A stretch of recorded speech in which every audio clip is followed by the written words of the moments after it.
Muito bem, pessoal, tudo tranquilo com vocês? Sou o professor Castro, como você já sabe, nós estamos aqui numa sequência de simulados para o concurso dos Correios, concurso que você vai prestar em breve. Então, bora lá, só questões da banca IBFC. Sim, em alguns momentos a gente pode adaptar algumas questões. Nosso objetivo aqui é fazer com que a questão se torne um pouco mais difícil e também não repetitiva, uma vez que a banca não tem esse horror de questão.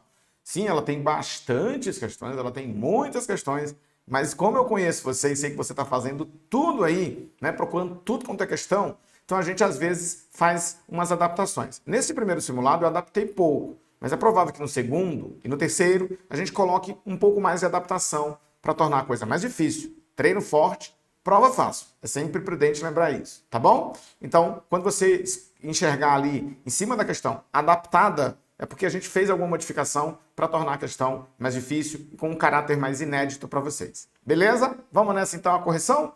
Vamos junto? Então vamos lá, vamos dar uma... Vou ficar aqui pequenininho. Vamos nessa então. Vamos à primeira questão. Fundamental a leitura, obviamente. Vamos dar uma lida no texto aqui. Pode ser que você tenha feito simulado faz um tempo, mas nada de outro mundo não. Vamos nessa. Vamos aqui. Eu vou pegar aqui o nosso laser, porque a gente vai acompanhando, você vai acompanhando comigo. Diz o seguinte, o processo criativo, o texto é bem de boa, e diz, a capacidade criadora do ser humano depende não apenas das condições inatas do indivíduo, como também de sua inteligência, suas experiências e conhecimentos anteriores acumulados, sem esquecer o ambiente sociocultural em que vive. Para que ele possa produzir criativamente, é indispensável o auxílio de dados existentes em sua memória, dados esses que servirão de alimento à imaginação criadora. Esta os reconstrói, recompõe e reorganiza pela crítica e pela análise, fazendo sínteses que se manifestam nas invenções ou criações. O espírito humano tem a capacidade de reviver imagens armazenadas, associá-las e combiná-las para chegar a determinados objetivos, como no caso da produção publicitária inventiva. A invenção resulta também de mecanismos de associação. O espírito humano não cria elementos do nada, mas vale-se de experiências anteriores e, a partir delas, inova-as. Bom, vamos nessa então, textinho pequenininho, vamos para a primeira questão. Correção, claro, comentário do nosso simulado aqui. Vamos à proposta que é feita logo de cara aqui, de acordo com a leitura, assinale a alternativa corretinha, banca adora esse tipo de questão de compreensão. Ele diz que no item A é o seguinte, meu povo, a genética é fator primordial e determinante para... Não, o texto disse aqui, nada a ver, ó.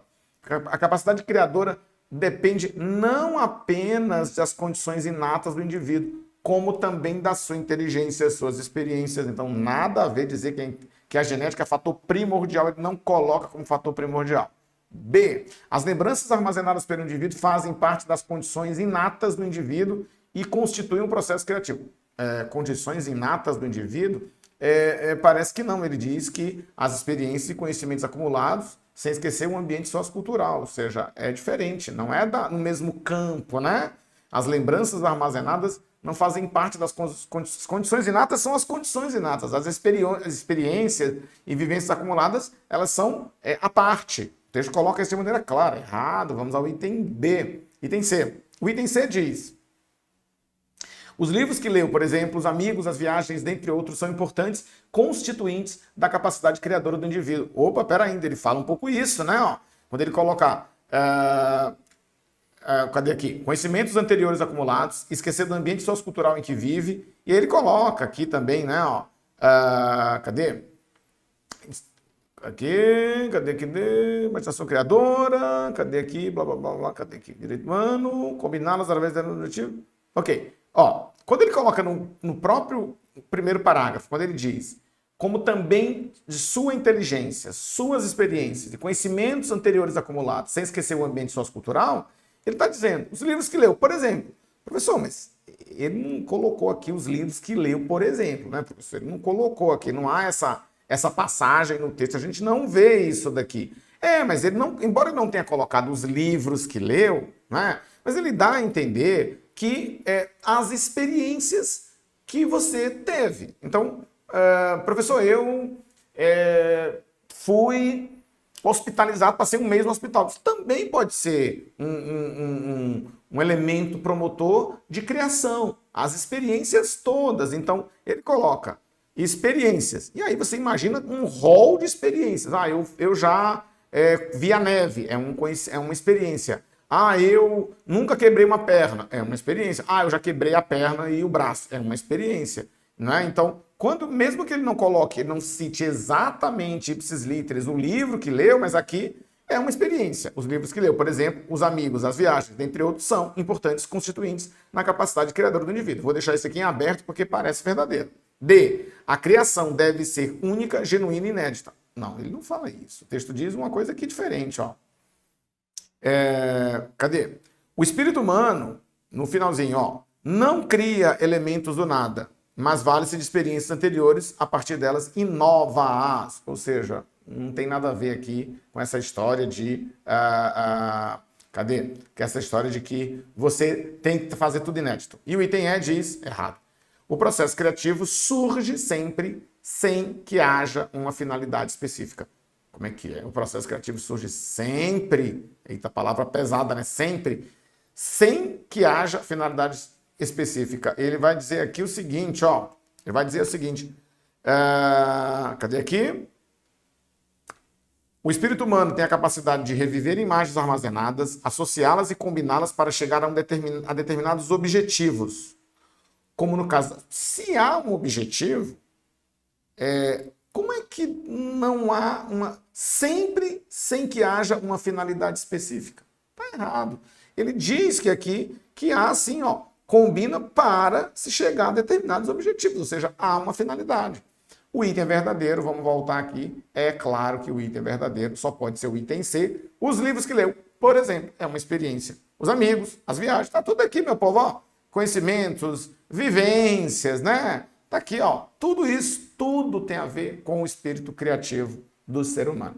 Questão 1 foi para conta, a questão 2 diz: essa alternativa correta, o texto acima caracterizado como sendo o quê? Bom, ele é somente descritivo? Não. Ele tem quase nada de descrição. Narrativo e descritivo, muito menos. Somente narrativo, piorou, ele não está contando a história de ninguém. Predominantemente dissertativo? Sim, predominantemente dissertativo. E se você observar bem, ele é um texto de natureza dissertativa. Ele traz afirmativas que podem ser questionadas. O texto, ele traz, né, como a fonte dele é um livro que fala sobre redação publicitária, alguém pode questionar. Ele não traz uma informação apenas de natureza expositiva. É um texto que tem traços dissertativos, tanto expositivos quanto argumentativos. É um texto mesclado, portanto. Então, ele é predominantemente dissertativo, sim, e a gente vai dizer dissertativo ora expositivo, ora argumentativo, mas a predominância, professor, dissertativo expositivo, tá bom? Então, ele é predominantemente dissertativo expositivo. Eu dou uma brechinha para o dissertativo argumentativo, porque alguém pode questionar, por exemplo, se o modelo criativo é apenas este. Alguém pode discordar, duvidar desta tese que ele apresenta em algum momento do texto. Então, predominantemente dissertativo expositivo, item D. Vambora, né, meu povo? Vambora. O professor não tem nada de narração, nada, ele não conta a história de ninguém, ele não diz: João, naquele dia, estava pensando em bolar uma manchete publicitária, daí teve a ideia de... Não tem nada disso. Terceira questão, meu povo, parte, cuida, vamos beber água. Bebamos água aqui, bebamos um pouquinho de água. Seguinte, próxima questão diz assim: no trecho, para que ele possa produzir criativamente, é indispensável o auxílio de dados existentes em sua memória, dados estes que servirão de alimento à imaginação criadora. Esta os reconstrói, recompõe e organiza. Sinale a alternativa correta para a função das palavras sublinhadas respectivamente. Bom, são pronomes demonstrativos. Esses pronomes demonstrativos, como vocês estão vendo, eles retomam termos anteriores. O este e o aquele são muito conhecidos, né? Lembrando que o este, né, e suas variações retoma o referente mais próximo. E quando há o aquele, e suas variações, aquele, aquela, aqueles ou aquelas, retoma o referente mais distante, né? Então, o mais próximo e o mais distante. Aqui não temos o combinado este e aquele, só temos o este, então é mais fácil, a gente retoma só o que está mais próximo, no mesmo gênero e no mesmo número, tá, gente? Ó, estes é masculino plural. Eu olho para trás, quem é um referente no masculino plural mais próximo que eu tenho? Dados. Então é dados. E o outro ele diz, esta só pode ser a imaginação criadora, esta é feminino singular, quem é o feminino singular mais próximo? Imaginação criadora, não há o que discutir. Questão 3, D de dado, muito simples. Lembrando que se eu tivesse dois referentes, o mais próximo seria o verdadeiro. Não entendi. Se eu tivesse assim, ó, por exemplo, tenho, Tenho livros e filmes, perdão. Faz mais sentido dizer livros e filhos. Estes estão sempre comigo. Eu estou falando de quem, meu povo? Ó, os livros, masculino, plural. Filhos, masculino, plural. O estes retoma quem? O mais próximo. Filhos. Tenho livros e filhos. Estes estão sempre comigo. Os filhos. Eu não estou falando dos dois.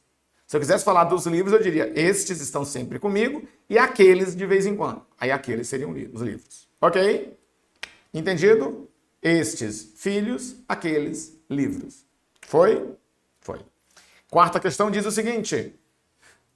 Analise o texto, o fragmento a seguir. Na oração, o espírito humano não cria elementos do nada. Ele pergunta aqui, na nossa quarta questão, o que há, né? O que há nessa quarta questão? Então vamos lá ver. O item 1 diz o seguinte, há um sujeito composto, espírito humano? Claro que não, gente. O sujeito é simples. Quem cria elementos do nada? O espírito humano, que é o sujeito. Não é? Ó, quem cria, vamos fazer a análise sintática completa? Bora logo, né? Bora logo. Quem cria algo, cria alguém. Elementos, não é? É o objeto direto. O não é o adjunto adverbial de negação. E do nada é o adjunto adverbial de modo. O modo como se cria. Ele diz no item 1 que há um sujeito composto espírito humano. Falso. Errado. Não há ação. Verbo não cria. Não há uma ação. Mas é claro que criar é uma ação. Professor, mas quando ele diz não cria, ele não está negando a ação? Não, gente. A ação existe. O espírito humano não cria. A ação criar está aqui. Só que ela é, veja, ela é modificada pelo advérbio. O advérbio, não, o adjunto adverbial de negação, ele tem a função de modificar o verbo. Ele não neutraliza o verbo, ele não anula o verbo. Se fosse assim, não precisava ter nada. O espírito humano é elementos do nada. Já vê isso. O espírito humano não cria, eu preciso do verbo, tá bom? Então, falsa a proposta. Item 3. O sujeito da oração é simples, humano. Bateu na trave, gente. Bateu na trave. O sujeito é o espírito humano. Agora, é importante dizer que o núcleo do sujeito é o espírito, não é? O espírito, que é o núcleo. Por que é o núcleo? Porque é o substantivo. E os demais elementos são adjuntos adnominais. O espírito e o espírito humano. Os verdinhos aqui, ó. Colocar a legenda. Os verdinhos são os adjuntos adnominais. Lembra? Todo mundo que gruda e que funga no cangote do substantivo é adjunto adnominal. Então, errado. E 4. O objeto da oração é direto. Elemento. Sim, quem cria algo. Item 4, verdadeiro. Né? Não é 3 não, aqui é 4, tá? E o item 5 diz, há um núcleo e um adjunto adnominal. Espírito humano. Sim, e eu vou dizer 2, né? A banca não disse, não há somente, há um núcleo. Sim, no sujeito há um núcleo, tá aqui, ó, espírito. E um adjunto adnominal, humano. Sim, mas há o outro, né? Professor, então o item 5 está errado. Não, gente, ele não diz que há somente um núcleo e um adjunto adnominal. Então, temos aqui o núcleo do sujeito, temos aqui o adjunto adnominal, porque é um adjetivo, é verdade. Mas há um outro, ele não disse que era somente. Então o item 5 também é verdadeiro. Resultado, 4 e 5 verdadeiros. Item, você acertou? Item C, 4 e 5 verdadeiros. Foi pra conta, bora pra quinta, meu povo, que o tempo urge e a Sapucaí é grande. Metade da correção do simulado já foi, bora para outra metade. Ele diz o seguinte, assinale a alternativa que preencha correta e respectivamente as lacunas, vamos lá ver. E aí lembra, né? Homem diz sempre muito obrigado, mulher diz sempre muito obrigada. E aqui, como ele disse, escreveu ela, muito obrigada. Lembrando que se ele tivesse dito escreveram elas, ei, seria muito obrigadas, viu? Ah, no plural, isso mesmo. Muito, ó, muito obrigadas. Por quê? Porque foram elas que disseram muito obrigadas, tá? Deu para entender? Feio mesmo, esquisito. Né? Se for uma mulher dizendo, é muito obrigado. Se ele disser, escreveram elas, muito obrigadas. Se fosse, escreveram eles, muito obrigados. Muito obrigados, escreveram eles. Muito obrigadas, escreveram elas. Um homem só, muito obrigado, escreveu ele. Uma mulher só, muito obrigada, escreveu ela. Foi? Foi. Seguem e o adjetivo anexo apenas quer concordância com o seu substantivo. Ele está falando dos recibos? Oh, meu Deus do céu. Recibos anexos, né, meu povo? Recibos anexos. Lembrando que a expressão em anexo é invariável. Não esquece isso. Mas alertamos que ainda são...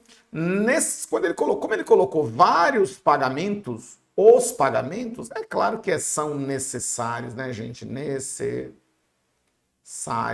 vários pagamentos. Seguem também, incluso é a mesma coisa que anexo, que é a mesma coisa que apenso, tá? Ó, incluso, inclusas, anexo, anexa, anexos, anexas e apenso. Apensa, apensos, apensas. São estruturas sinônimas, tá? Seguem, aqui ele colocou como são as faturas? Inclusas.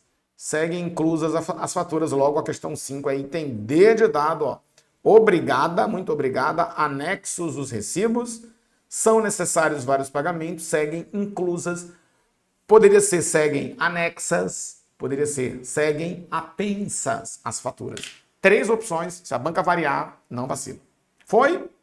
Então são sinônimas. Aí lembra, né? A expressão em anexo não varia, entretanto, né? Vou colocar aqui. Deixa eu ver se eu estou no meio. Vou ficar no meio, então vou colocar aqui, ó. Bem aqui, ó. Em anexo, aqui é invariável. Foi? Show de bola. Foi bem em cima aqui da minha cabeça. Foi? Vamos para a próxima. Só se for agora, professor. Se o senhor não quiser, eu quero. Vou beber só um golinho d'água primeiro. Só para fazer o bem, né? Só para fazer o bem. Vambora? Partiu. Partiu. Questão 6 diz o seguinte. Considere o seguinte período para responder a questão. Ora, houve em que ele percebeu e se calou um pouco. Meu povo, bizu daqueles que você não pode esquecer nunca. Verbo haver, toda vez que você tiver o verbo haver, no sentido de existir, lembre-se que o verbo haver no sentido de existir é o verbo do 3 sempre e um nunca. Como assim? Não entendi. Verbo haver no sentido de existir é sempre VTD, tem sempre objeto direto e fica sempre na terceira pessoa do singular. E nunca existe... Esse símbolo na matemática significa não existe. Não existe sujeito. Repetindo, o verbo haver no sentido de existir é o verbo do 3 sempre e um nunca. É sempre VTD, tem sempre objeto direto e fica sempre na terceira pessoa do singular. E nunca tem sujeito para ele. Então vamos para cá. De boa, olha só. Eu venho para cá e é muito tranquilo. Olha, o verbo haver. Vamos ver o enunciado. A primeira oração, embora bastante sintética, explora a inversão e a sonoridade. Em relação à sua estrutura sintática, percebe-se que são 2 orações, meu povo. Ó, a primeira oração é essa daqui. Ora, ouve.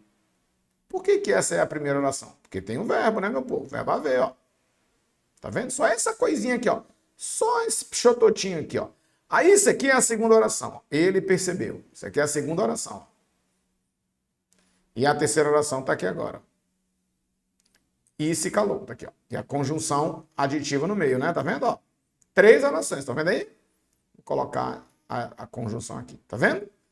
Muito bem, muito bem. Ele quer a primeira oração. Aí eu chego para cá e digo como é que é. Ele só quer o verbo haver? Ah, verbo haver é sempre VTD, tem sempre objeto direto.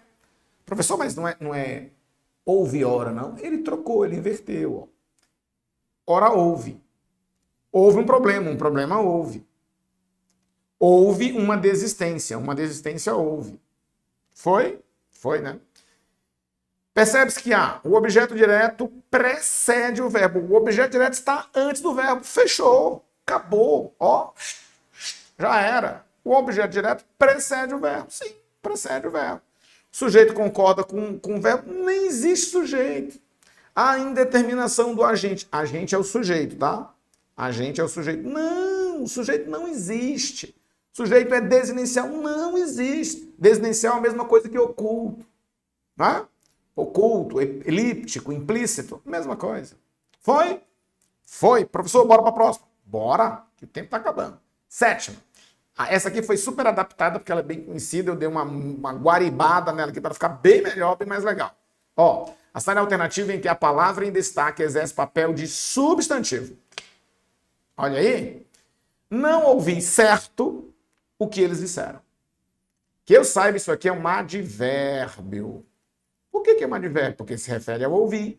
É que nem dizer não ouvi direito, não ouvi certo, não ouvi bem, não ouvi muito, não ouvi pouco. Advérbio, tá? De modo como ele ouviu. Tá bom? Foi, né? De boa? De boa. Advérbios se referem a verbos, a adjetivos ou a outros advérbios. B. O lado certo da avenida é esse. Opa!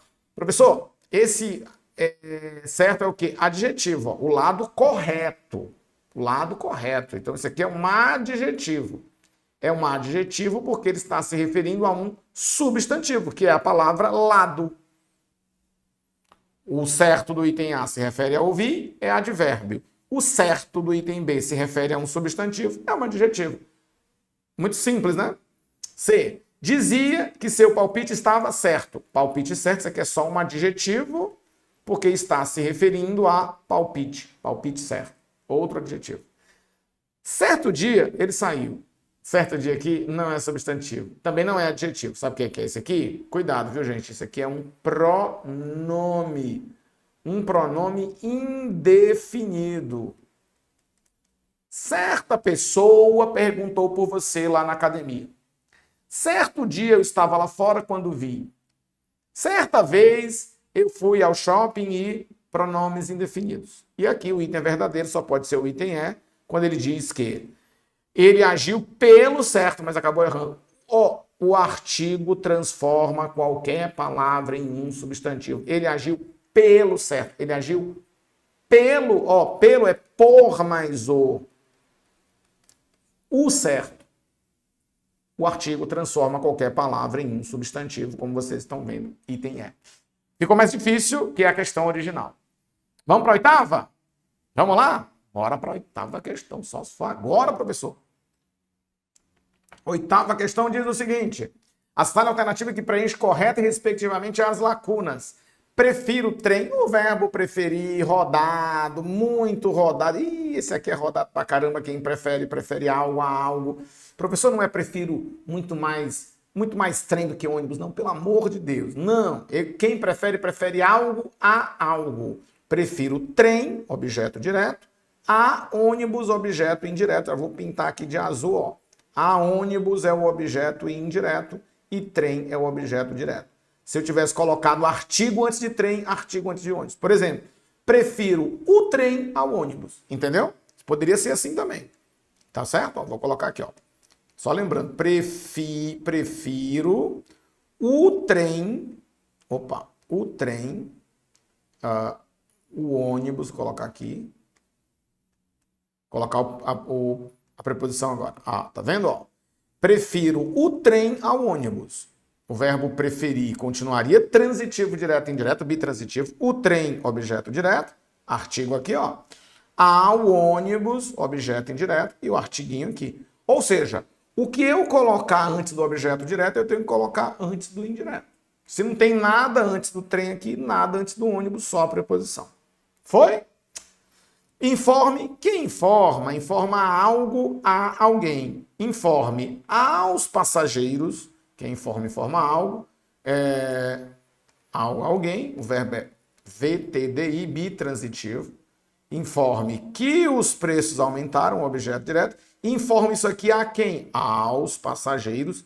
Aos passageiros, objeto indireto. Já temos aqui a e os, né? Deu para ver, ó? O objeto indireto é aos passageiros. Repito, quem informa, informa algo a alguém. O objeto direto é que os preços aumentaram e o indireto é aos passageiros. Por fim, lembrei. Quem lembra, olha, quem lembra, lembra algo a alguém. Ou, né, você pode dizer isso, quem lembra, lembra algo a alguém. Ou quem lembra, lembra alguém de algo. São duas regências possíveis. Lembrei a todos. O verbo é bitransitivo de novo. Só verbo bitransitivo até agora, né? Lembrei a todos que o voo estaria lotado. Ó, agora vamos colocar os objetos. Quem lembra, lembra algo. Que o voo estaria lotado. Lembrei isto. Posso trocar por isto, né, professor? Pode. Aqui também dá para trocar por isto. Dava.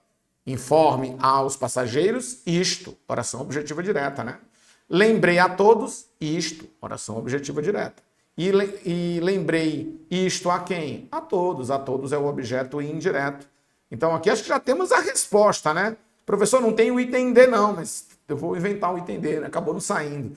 Sempre acabo concordando com eles. Ah, muito fácil, quem concorda, concorda com algo, com alguém, verbo transitivo indireto, tá aqui com eles, é o objeto indireto. Ó, vamos inventar um item D falso aqui, fake, tá? Cadê aqui? Aos. Vamos colocar aqui A com crase e em aqui para estar errado. Pronto, acabei. Eu esqueci de colocar. Item verdadeiro, claro que é o C de casa. Prefiro o trem a ônibus. Informe aos passageiros que os preços aumentaram. Lembrei a todos que o voo estaria lotado e sempre acabo concordando com eles os respectivos objetos, os respectivos complementos daqui dos verbos setados. Bom, questão de regência muito forte, a banca gosta muito disso. 9. Em relação ao uso ou não da crase, assinale a alternativa incorreta, vamos para cá. O item 1 diz, você vai à casa antes do almoço? Correto o uso da crase, lembra que quem vai a algum lugar. Mas as palavras casa, terra e distância,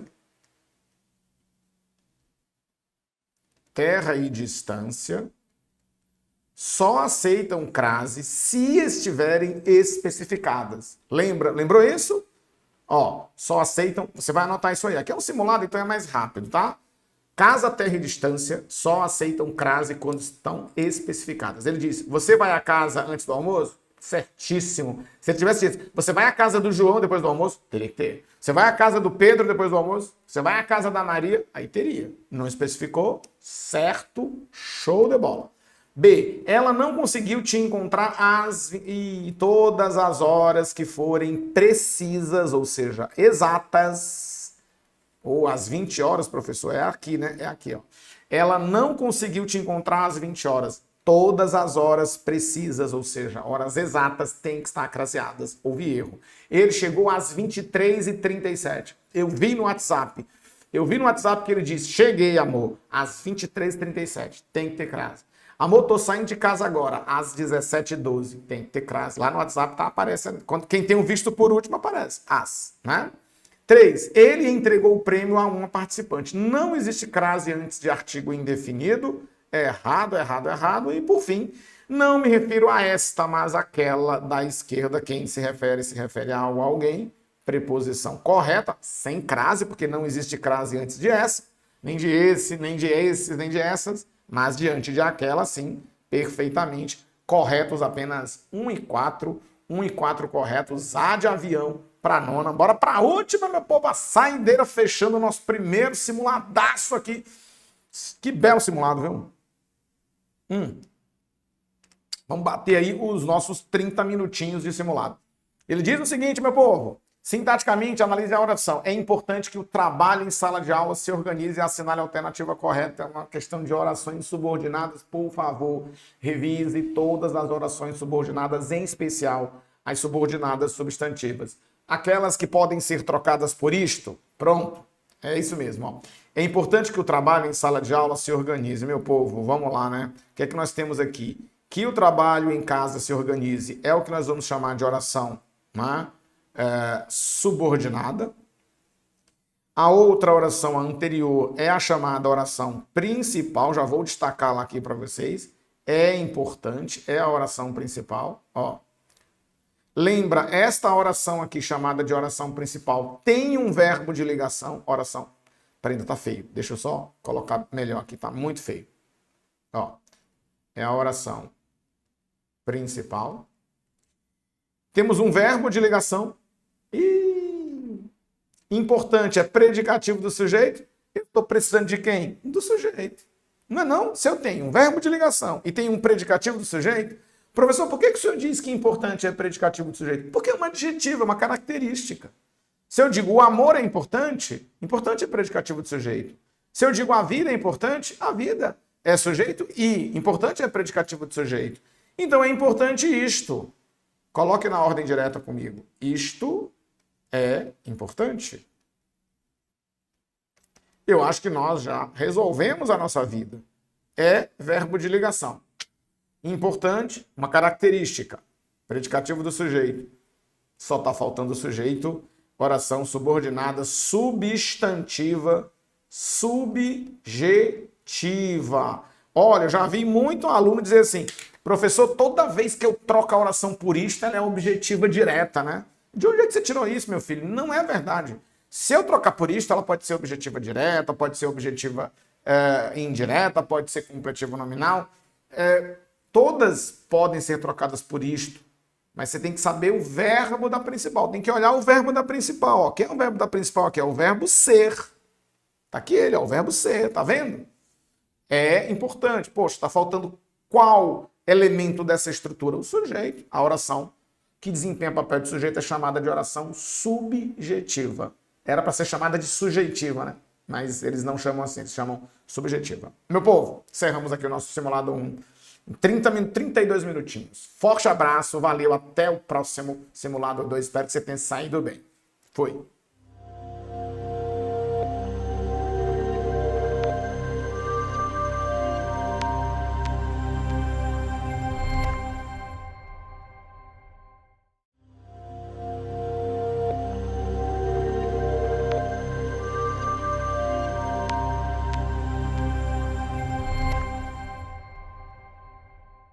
Vamos lá, meu aluno, minha aluna, para o nosso Simulado 1, Redação Oficial, Banca IBFC, para o concurso dos Correios. Seja muito bem-vindo, muito bem-vinda, muito bom ter você com a gente aqui. Eu sou Rony Ribeiro, professor aqui do Tiradentes, e a gente vai construir a aprovação. Se você puder pegar papel e caneta, é muito importante para fazer anotações que a gente vai ver aqui, ok? Então vamos lá, temos aqui o nosso Simulado 1, tá? Redação oficial. Este é o primeiro, né, de 3, não me engano. Acho que é isso mesmo. Então, questão 11 aqui, nós temos o seguinte. Vamos lá, detalhe, hein? Todas essas questões são oficiais da Banca IBFC, tá? Por isso que eu não alterei aqui, né? O seu concurso tem questões A, B, C, D, não é isso? Aqui nós temos, às vezes, A, B, C, D, E, porque eu não quis alterar a questão. Eu queria que você soubesse exatamente como a Banca IBFC tem cobrado. Ok? Então vamos lá. Questões sem adaptação, questões que já foram cobradas pela banca. Aqui nós temos o seguinte, ó, em relação aos atributos da redação oficial, assinale a alternativa correta. Atributos da redação oficial. Se você puder, anote aí, né, quando se trata de atributos da redação oficial, ou característica da redação oficial, ou qualidades da redação oficial, a gente vai seguir aquilo que traz o Manual de Redação da Presidência da República. Que atributos são esses? Que qualidades? Que características? Vamos lá. Então, nós temos aí, ó, vou colocar na sequência lá do que você vai encontrar no Manual de Redação. Tá? Clareza, precisão, ó, atributos da redação oficial. Objetividade, anote aí, porque isso despenca da Banca IBFC. tá? Objetividade. O que mais? 4, concisão. Texto enxuto, que traz só a informação necessária ao texto. Coesão e coerência como um tópico só. Coesão e coerência. O que mais? 6, impessoalidade. Impessoalidade. Atributo da redação oficial. Formalidade e padronização. Formalidade. Pode ser que apareça, às vezes, numa questão de prova, uniformidade. Tá? Padronização, uniformidade, tem a ver, certo? Formalidade e padronização. O que mais? Número 8, a gente vai ter aqui o uso da norma padrão da língua portuguesa.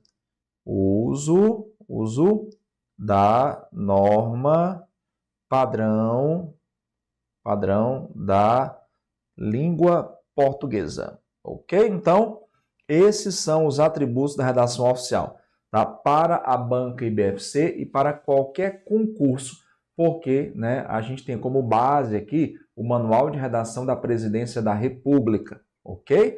Então vamos lá, repetindo: clareza, precisão, objetividade, concisão, coesão e coerência, impessoalidade, formalidade e padronização, uso da norma padrão da língua portuguesa. Então, o que não faz parte aí é o quê? Coerção, né? Nada a ver, né?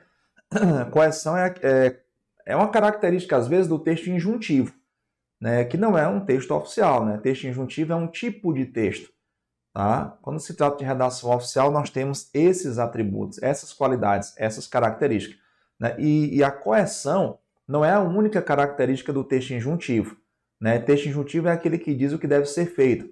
Ele pode ser prescritivo, aí ele normatiza, pode ser instrucional, aí ele orienta. Tá? Por exemplo, uma receita médica é um texto injuntivo, uma receita para ser feliz é um texto injuntivo, um manual de conduta, um código de ética, certo? Mas a redação oficial não tem como atributo, característica, qualidade, a coerção, né? Aquele aspecto de normatizar, prescrever, dizer como tem que ser, né?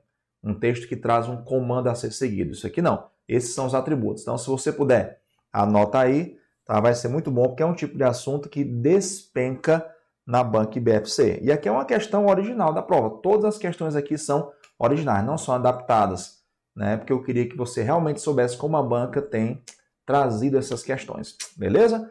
Questão 11 do seu simulado, portanto, letra B de bola. Questão 12 do seu simulado, temos o seguinte: o Manual de Redação da Presidência da República exemplifica a escrita correta ao mostrar sentenças com erros e em seguida as corrigir. Assinale a alternativa em que a estrutura da sentença esteja correta. Então vamos lá. A gente viu aqui, ó, na questão 11, né, atributos da redação oficial, o uso da norma padrão, né, da língua portuguesa. Então precisa tudo estar de acordo aí com a gramática normativa. Então vamos ver isso aí agora na questão 12. Letra A. O programa recebeu a aprovação do Congresso Nacional. Ponto. Depois de ser longamente debatido. Ó, esse ponto final aqui não pode. Por quê? Porque a frase seguinte depende da frase anterior. Então nós temos aqui uma ruptura, né, de período que não procede, tendo em vista que a frase seguinte vai ficar sem coesão. Ela depende da frase anterior, né? Ó, ela é um complemento da frase anterior, depois de ser longamente debatido. Aliás, nem precisaria nem de vírgula, né? A frase poderia seguir assim, né? O programa recebeu a aprovação do Congresso Nacional e depois de ser longamente debatido. Tá? Ok? Então, mas eu poderia colocar uma vírgula por ser uma oração adverbial temporal, né? Reduzida, porque não tem conjunção. Mas ponto final não, porque senão eu vou ter um termo dependente, isolado, né, em um período. Então, a letra A está falsa. Tá? É tempo de o Congresso votar a emenda. Ó, isso aqui está correto? Tá sim. Por quê? Porque a preposição a gente não contrai no sujeito. Se fosse é tempo do Congresso votar, aí a gente teria um problema, né? Quem votaria? O Congresso, só que estaria escrito do Congresso. Então, preposição a gente não contrai no sujeito, tá certo? Por exemplo, ó, se eu disser assim, ó, o ladrão, observe a frase, ó, deixa eu aumentar aqui para você.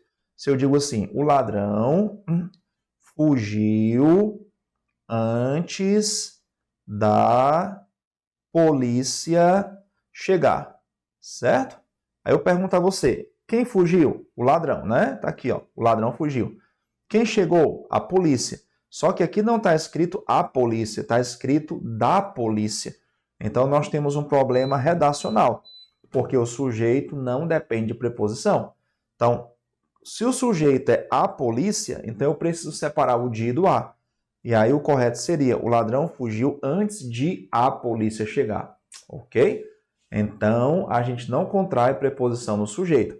E a letra B de bola está correta. Ó. É tempo de o Congresso votar. Quem vai votar? O Congresso. Por isso que essa preposição não pode ser contraída aí. Letra B de bola, questão 12. Letra C, apesar das relações entre os países estarem cortadas, o que estão cortados? Ó? Apesar de as relações entre os países estarem cortadas, são as relações entre os países que estão cortados. Então, essa preposição aqui não pode ser contraída com o artigo, ok? É o caso aqui, ó, do exemplo que eu acabei de dar. Letra D, pelo ofício circular, recomendou-se aos ministérios. Ó, recomendou-se aos ministérios o quê? Economizar energia e... Ó, quando você usa o conectivo e, certo? O que vem antes do i tem que ser equivalente ao que vem depois do i. Se o que vem antes do i não é equivalente ao que vem depois do i, nós temos o que chamamos de quebra de paralelismo. E o que é o paralelismo? É a manutenção da mesma estrutura, ok? Paralelismo é a manutenção da mesma estrutura. Então, se você observar bem, aqui nós temos assim, ó, esse i está coordenando uma oração com um verbo no infinitivo e a outra com o que. Então, ou as duas têm infinitivo ou as duas têm que, certo? Então, como é que a gente poderia corrigir a letra B de bola? Pelo ofício circular, recomendou-se aos ministérios que economizassem energia e que elaborassem planos de redução de despesa. Que e que. O segundo que, né, é facultativo. O segundo que pode ficar em elipse. Mas eu nunca uso e que sem um que anterior. Tá? Pode ser ou o que também. Tá? Eu nunca uso e que ou que sem um que anterior. Ou então deixar tudo no infinitivo, né? Ó, pelo ofício circular, recomendou-se aos ministérios economizar energia e elaborar planos de redução de despesa. Problema redacional aqui, quebra de paralelismo. E o que é o paralelismo? É a mesma estrutura, manutenção da mesma estrutura. Se eu uso conectivo i ou, se em outro contexto, eu associo elementos que não são equivalentes, eu quebrei o paralelismo. É o que acontece na letra E. Na letra E também é uma quebra de paralelismo. Observe, ó. No discurso de posse, mostrou. Quem mostra algo. Foi o que ele mostrou. Determinação, substantivo abstrato. Não ser inseguro, uma oração. Inteligência, substantivo abstrato. Tem ambição, oração. Então, bastava dizer o que? Ó? Mostrou determinação, não ser inseguro, segurança. Tudo aqui tem que ser equivalente. Então, tudo vai ser substantivo abstrato. Inteligência e ambição. Então, tanto na letra D quanto na letra E, houve quebra de paralelismo. E os elementos que estão associados precisam ser equivalentes. Bacana? Isso aqui é questão original da Banca IBFC no nosso simulado. Questão 13. Com o que a gente preenche aí? Ó? De acordo com o descrito no Manual de Redação da Presidência da República, abre aspas. Você vê que aqui é de fato letra de lei, né? Ó, a gente vai preencher clareza, subjetividade, imparcialidade, impessoalidade, concisão. Subjetividade não, né? Eu já descarto porque subjetividade não é atributo da redação oficial. Ok? Bacana? Atributos da redação oficial, ó, são estes. Clareza, precisão, objetividade, concisão, coesão e coerência, impessoalidade, formalidade e padronização, uso da norma padrão da língua portuguesa. Esses são os atributos. Então, subjetividade eu já elimino. Então, vamos lá. A, clareza, imparcialidade, impessoalidade, concisão, né? Deve ser a qualidade básica de todo o texto oficial. Possibilita imediata compreensão pelo leitor. Não se concebe que um documento oficial ou um ato normativo de qualquer natureza seja redigido de forma obscura, que dificulte ou impossibilite sua compreensão. Então, assinar a alternativa que preencha corretamente a lacuna. O que é o oposto da obscuridade? Qual o oposto da obscuridade? É a clareza. Então, clareza é o princípio básico da comunicação oficial. Não existe texto oficial sem clareza. Como é que eu sei que um texto tem clareza? Segundo o próprio manual de redação, na primeira leitura ele tem que ser compreendido, já na primeira leitura. Se o texto é lido, relido para ser entendido, então ele não é claro. Então a clareza, ela se opõe à obscuridade, ok? Assim como a concisão, que é o texto enxuto, se opõe à prolixidade. Prolixidade que é falar e não dizer nada. É usar muita palavra e pouco conteúdo. Então é importante você fazer esse registro aqui, Clareza se opõe à obscuridade. Concisão, que é o texto enxuto, que só traz aquilo que interessa, se opõe à prolixidade, que é quando o texto tem muito blá blá blá, certo? Então, questão 13, letra A, ok? Questão 14, temos VOF. Aí você vai fazer o seguinte, tá? Começa pelo que sabe, não precisa começar pelo primeiro. A banca IBFC usa VOF 1, 2, 3, começa pelo que sabe, tá bom? Então vamos lá, sobre o uso do correio eletrônico, e-mail, tá? Das redações oficiais, analise as afirmativas abaixo e dê valores V ou F. Então vamos lá. Dependendo do contexto, o termo e-mail pode significar gênero textual, tá? Gênero textual. Quando é que ele é gênero textual? Isso aqui é verdade? Endereço eletrônico ou sistema de transmissão de mensagem eletrônica? O e-mail pode ser considerado um documento oficial, assim como o ofício memorando. Ok? Então, ele é como gênero textual, ele pode ser sim, o termo pode significar gênero textual, dependendo do contexto. Perfeito. Então, verdadeiro. Bacana? E aí, ele é um documento oficial, tanto quanto ofício, memorando. Por isso que quando se trata de e-mail, a gente deve evitar o uso de linguagem incompatível com a comunicação oficial. Tá? Porque o e-mail também é um documento oficial. Então, aqui está correto, ele pode ser gênero textual, tudo vai depender do contexto, certo? Ele pode ser gênero textual, endereço eletrônico ou sistema de transmissão. Aí, quando ele é gênero textual, ele é um documento oficial, assim como ofício memorando. Quando é correio eletrônico, aí ele é usado pelos servidores públicos, tá? E por ser usado pelos servidores públicos, esse endereço eletrônico, ele utiliza a extensão gov.br, por exemplo. Tá? Aí ele é oficial também. Se ele é um endereço eletrônico, então ele é oficial. Costuma geralmente usar aí o gov, a extensão gov.gov.br. Quando ele é sistema de transmissão de mensagens eletrônicas, aí por ser baixo custo e celeridade, ele transformou-se aqui na principal forma de envio e recebimento de documentos da administração pública. Então, tudo vai depender aí do contexto e o primeiro item é verdadeiro. Ok? Então, se é verdadeiro, eu elimino letra B, letra D. Vamos lá. Como o gênero textual, o e-mail pode ser considerado um documento oficial, assim como o ofício e o memorando. Verdadeiro. Por isso, ele deve usar a linguagem compatível com a comunicação oficial. Muita gente entende que por ser e-mail pode usar uma linguagem informal, coloquial. Você não pode nem usar abreviações. Abreviações da linguagem do internetês, por exemplo. Tá? Ok? Então, verdadeiro também. Se é verdadeiro, então a gente elimina a letra C. A utilização do e-mail para a comunicação tornou-se prática comum, não só em âmbito privado, mas também na administração pública. Isso aí você encontra no manual de redação. Tá exatamente assim, A utilização do e-mail para a comunicação tornou-se prática comum, não só em âmbito privado, mas também na administração pública. Isso aqui é letra de lei. Está exatamente assim no manual de redação da Presidência da República. Letra de lei. Então, o item 13 é verdadeiro, elimino letra A, resposta letra E. Beleza? Então, o último é falso. Por que o último é falso? Vejamos aqui. O gênero textual e-mail não pode ser considerado um documento oficial. É um documento oficial, certo? Enquanto o gênero textual, ele é um documento oficial e equivale ao ofício e memorando, né? Porque o memorando usa o padrão ofício, ok? Aviso, ofício e memorando fazem uso do padrão ofício. Então, VVVF, letra E. E a 15ª questão devem ser, características da redação oficial, que a gente viu lá no começo, né? Devem ser, vamos lá, imprecisão, exceto, né? Exceto.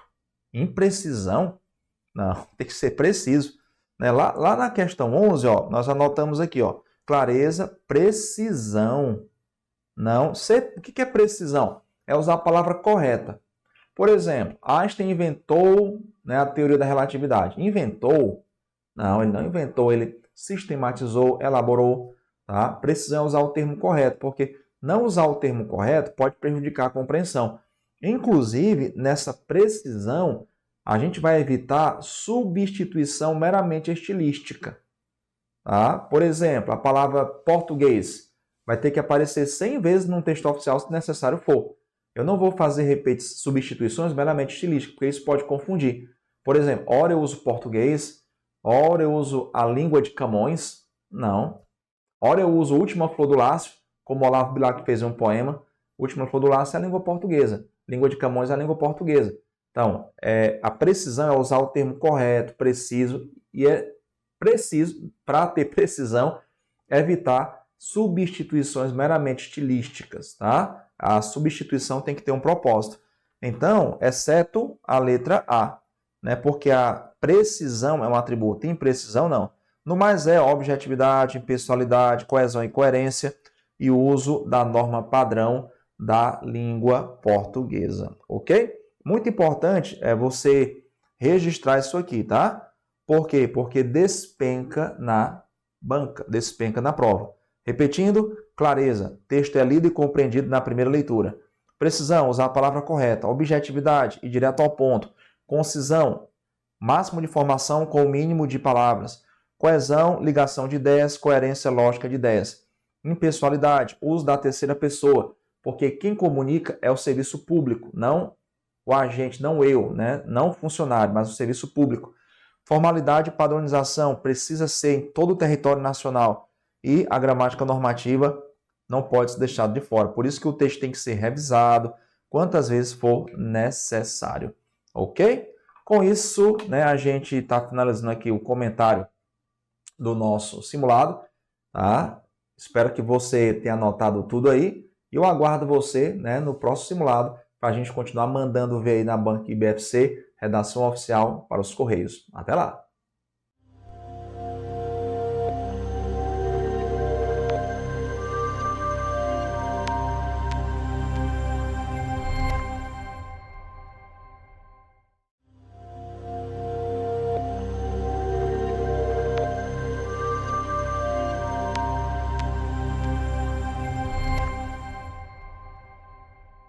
Galerinha, bora lá para a resolução do nosso primeiro simulado focado nos Correios, Banca e IBFC. Eu vou trazer para você a resolução. A questão 1, o gabarito já é C, tá? Eu vou resolver a questão aqui e você vai entender por que o gabarito dela é C. Uma conta de condomínio foi paga com atraso de um dia. No boleto é explicado que em contas pagas com atraso ocorrerá uma multa de 6% sobre o valor. Sabendo-se que o valor do condomínio apresenta o valor de 500, então o valor total pago pelo morador do condomínio foi. Então o que a gente vai ter que fazer? Vamos ter que aplicar 6% sobre o valor de R$500, tá? Então 6% de R$500. Corta esse zero com esse zero com esse, 6 vezes 5, 30, tá?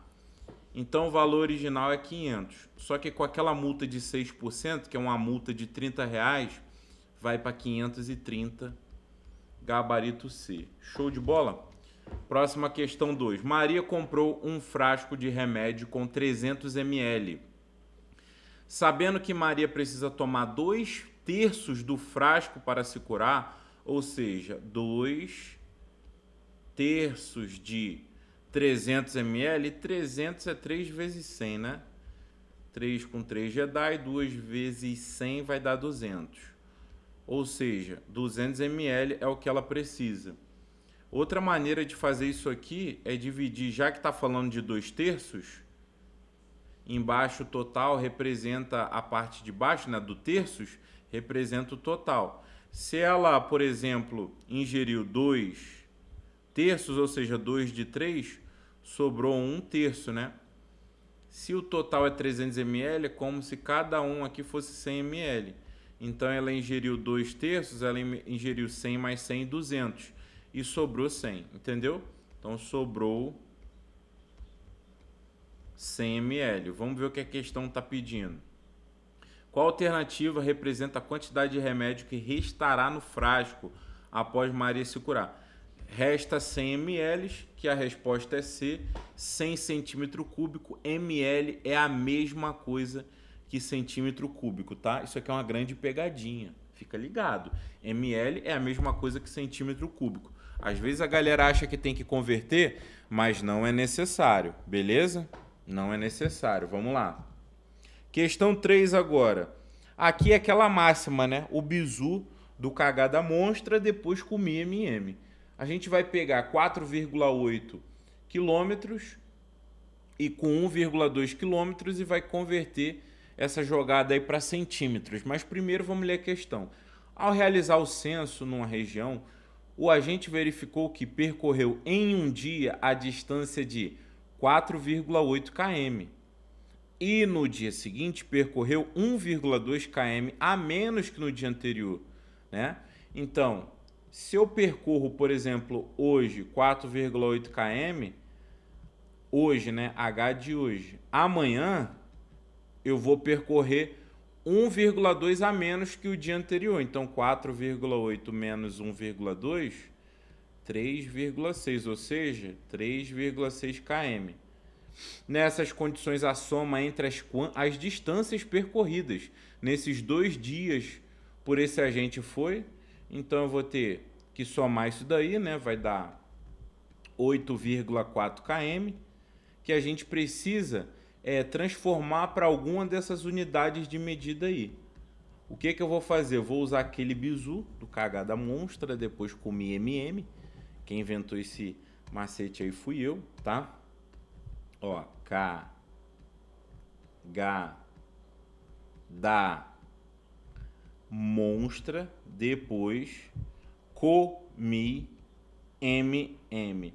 Ou seja, 8,4 km é a mesma coisa que 84 hectômetros, 840 decâmetros, 8.400 metros, 84.000 decímetros, 840 mil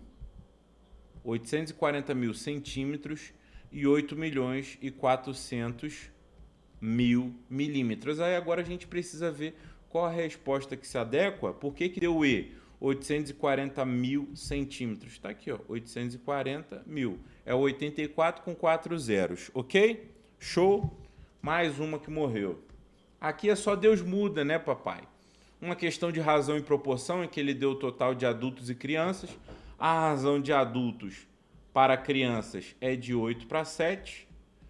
Então, se eu tenho o total de pessoas que é 300, SDM, soma, divide e multiplica. Só Deus muda. Vou pegar o 300, vou dividir pela soma aqui, ó. 8 mais 5, 15. E o resultado dessa divisão aqui vai dar 20, né? Então, o fator multiplicativo da proporção é 20, que é o que eu achei aqui. Então, 8 vezes 20 vai dar 160 e 7 vezes 20 vai dar 140. Como a questão pediu a diferença entre os termos, a diferença é a subtração, tá? Então, 160 menos 140 é igual a 20, que é a nossa resposta. Isso aqui representa a diferença entre o número de crianças e o número de adultos, ok? Vamos lá. A indústria Parafus possui 3 máquinas que trabalham 4 horas por dia durante 5 dias, conseguindo uma produção de 4.000 parafusos. Isso daqui é uma questão de regra de 3 composta, né? Como que a gente resolve a questão de regra de 3 composta? Pessoas, processo e produto. Pessoas é quem está fazendo o serviço. São 3 máquinas que está fazendo o papel das pessoas, né? Trabalhando 4 horas por um processo de 4 horas durante 5 dias, tá? O produto é o resultado. A gente trabalha para produzir 4.000 parafusos, por exemplo. Durante o processo, uma das máquinas estragou, o que fez com que o gerente da indústria decidisse por aumentar a quantidade de dias de produção para 6 dias. E uma máquina menos, né? Agora eu tenho 2. E dobrasse o tempo de trabalho das máquinas, ou seja, de 4 horas vai para 8 horas, dobramos o tempo. A gente vai conseguir quantos parafusos então nessa condição? Regra de 3 composta, como é que eu ensino? Reto em cima, reto embaixo e cruza no produto. Sempre assim. Regra de 3 composta, reto em cima, reto embaixo. A gente vai lá e cruza no produto. Aqui no produto a gente cruza. Ok? Então vai ficar assim, ó, percorrendo a linha do X. 3 vezes 4 vezes 5 vezes X. 3 vezes 4 vezes 5 vezes X é igual a 2 vezes o 8 aqui eu vou falar que é 4 vezes 2, para cortar esse 4 com esse 4. O 6 aqui eu vou falar que é 2 vezes 3. E o 4.000 eu vou falar que eu quero cortar aquele 5 lá. 4.000, galera, é a mesma coisa que 40 vezes 100, tá? É 4.000. E aquele 40 ali na tabuada é 8 vezes 5 vezes o 100. Então, eu vou apresentar como 8 vezes 5 vezes 100. Por quê? Para eu cortar quem é igual separado pela igualdade. 3 com 3 aqui, Jedi. 4 com 4 aqui, Zaun. E 5 com 5 daqui, Jedi. Então, x é igual a esse 2 aqui, vezes esse 2, vezes esse 8, vezes esse 100.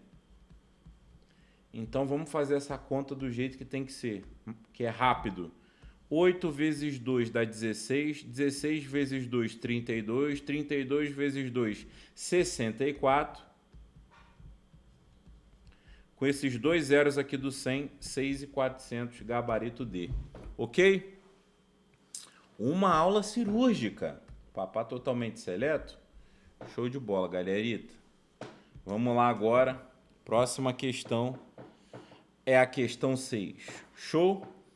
Um vendedor recebe 2.000 por mês fixo, independente da quantidade vendida. Seu gerente propõe que seu salário fixo abaixe para 900. Porém, para cada mercadoria vendida, ele gastará uma comissão de 30. Para ser mais vantajosa a proposta do gerente, ele deverá vender mensalmente, no mínimo, quantas mercadorias. Esse aqui é o assunto que está lá no edital em relação ao sistema monetário, tá? Envolvendo problemas, só para que você saiba. Como que a gente monta essa questão aqui, tá? É o seguinte, eu recebo 2.000 por mês fixo. Só que o cara não está conseguindo mais pagar 2.000 por mês. Ele fala assim, eu vou fazer o seguinte, eu vou te pagar R$900 por mês, ok? E eu vou te dar o seguinte, R$30 para cada peça que você vender, para cada mercadoria vendida. Então, para cada mercadoria você vai receber R$30, ok? E isso tudo, para ser vantajoso, tem que ser maior ou igual ao teu salário, para ser mais vantajoso. Para que isso seja mais vantajoso, essa proposta aqui, ó, essa proposta nova, né, que você vai ganhar 900 fixo mais 30 por cada peça, né, para que isso seja vantajoso, tem que ser maior ou igual a 2.000. É um probleminha envolvendo o sistema monetário aí, tá? Enfim, vamos lá. Então, a gente vai resolver isso, vai ficar o seguinte, passa esse 900 lá para o outro lado, vai ficar 30x maior igual a 2.000 menos 900, ou seja, 30x tem que ser maior ou igual a 2.100. Eu vou cortar esse zero daqui com esse, ok? 2.100, não viajei, tá? Olha o que eu tô vendo ali, tem alguma coisa errada que não tá certo. 1.100, ok? Cortei um zero de um com zero do outro, então vai ficar assim, ó, 3x maior igual a 110. Eu vou pegar esse 3 e passar para cá dividindo, vai ficar assim, ó. O x então vai ter que ser maior ou igual a 110 dividido por 3. Vamos ver quanto que dá isso. 110 dividido por 3, para ser mais vantajoso, né? Tu tem que ganhar um valor maior ou igual a 2.000. Mas para ser vantajoso mesmo, tem que ser maior que 2.000, né?